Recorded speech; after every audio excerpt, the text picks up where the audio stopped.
खुदावंद मैं आपकी सलामती चाहता हूँ।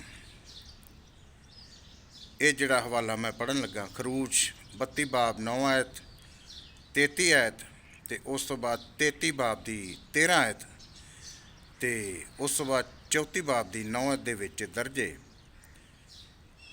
इत्थों तुसी वेख सकते हो। ते ये अटल फैसला है खुदावंद दा मूसा दे नाल बनी इसराइल कौम दे बारे च। रब कहंदा मूसा अज फैसला अटल सुन। रब कहंदा मूसा अज फैसला अटल सुन करके फराख दिल मेरी एक गल सुन। मेरी इस गल उत्ते कर लै ध्यान तू, मेरी इस गल उत्ते कर लै ध्यान तू, मुल्के किनान दियां राहां नूं पछाण तू। मैं इस कौम नूं इस बियाबान दे विच मैं इस कौम नूं इस बियाबान दे विच छड्ड देना इकल्लियां इस मैदान दे विच ते खो लैना ही इन्हां दे मैं सुख ते सकून नूं करांगा मैं आबाद तैनूं ते हारून नूं। कीते होए कौल मैं निभा के विखावांगा, कीते होए कौल मैं निभा के विखावांगा, कौम एक तैनूं मैं बना के विखावांगा। इन्हां ने सताई इत्थे डाढी मेरी आत्मा, इन्हां दा मैं हुण इत्थे कर देना ही खात्मा। अपनी किताब विचों नाम है इहदा कट के, अपनी किताब विचों नाम है इहदा कट के, हाल इहदा वेख लवीं तूं भी पिछां हट के। ते इन्हां नूं मारनी है मार हुण रज के, इन्हां नूं मैं मारनी है मार हुण रज के, जाणगे ये भला हुण कित्थे मैथों भज के।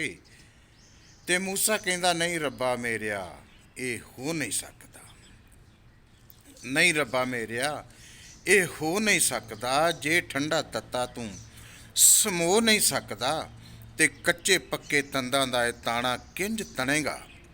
ਉਹ ਕੱਚੇ ਪੱਕੇ ਤੰਦਾਂ ਦਾ ਇਹ ਤਾਣਾ ਕਿੰਜ ਤਣੇਗਾ। ਫਿਰ ਰੱਬਾ ਮੇਰਿਆ ਇਹ ਕੰਮ ਕਿਵੇਂ ਬਣੇਗਾ।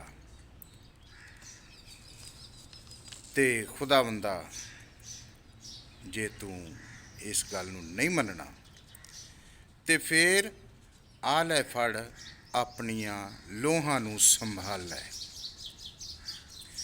ਆ ਲੈ ਫੜ ਆਪਣੀਆਂ ਲੋਹਾਂ ਨੂੰ ਸੰਭਾਲ ਲੈ, ਮੇਰਾ ਦਿਲ ਆਪਣੇ ਚੋਂ ਕੱਢ ਤੂੰ ਖਿਆਲ ਲੈ। ਵਰਕਾਏ ਹਯਾਤ ਨੂੰ ਤੂੰ ਭਾਵੇਂ ਪੱਟ ਦੇ ਤੇ ਨਾ ਮੇਰਾ ਆਪਣੀ ਕਿਤਾਬ ਵਿੱਚੋਂ ਕੱਟ ਦੇ। ਤੌਬਾ ਮੇਰੀ ਤੌਬਾ, ਤੌਬਾ ਮੇਰੀ ਤੌਬਾ, ਮੈਂ ਨਹੀਂ ਗੱਲ ਏ ਤੇਰੀ ਮੰਨਣੀ ਤੇ ਹਰਗਿਜ਼ ਮੈਂ ਤੇ ਇਹ ਸ਼ਰ੍ਹਾ ਨਹੀਂ ਬੰਨਣੀ। ਦਿਲ ਵਿੱਚੋਂ ਆਪਣੇ ਤੂੰ ਕੱਢ ਇਹ ਵਿਚਾਰ ਦੇ, ਸਾਨੂੰ ਇਹਨਾਂ ਜੰਗਲਾਂ 'ਚ ਬਿਨਾਂ ਸ਼ੱਕ ਮਾਰ ਦੇ। इन्हां नूं तू जोर सब अपना विखा के, इन्हां नूं तू जोर सब अपना विखा के उजाड़ां विच मारना सही जे ते तू लिया के। इन्हां नूं तू जोर सब अपना विखा के उजाड़ां विच मारना सही जे ते तू लिया के। ते जे तू भुल जाणियां सी प्यार दियां रस्मां ते खाधियां सही कानों इब्राहिम नाल कसमां। कस्मां ते वादियां दी लथ गई आ मस्ती, वो कस्मां ते वादियां दी लथ गई आ मस्ती। आले फड़ अपनियां हुक्मां दी तख्ती, जे तू रफीक तो गजब नहीं है थमना, जे तू रफीक तो गजब नहीं है थमना। ते सौं तेरी तैनू किसे रब नहीं मनना, सौं तेरी तैनू किसे रब नहीं मनना।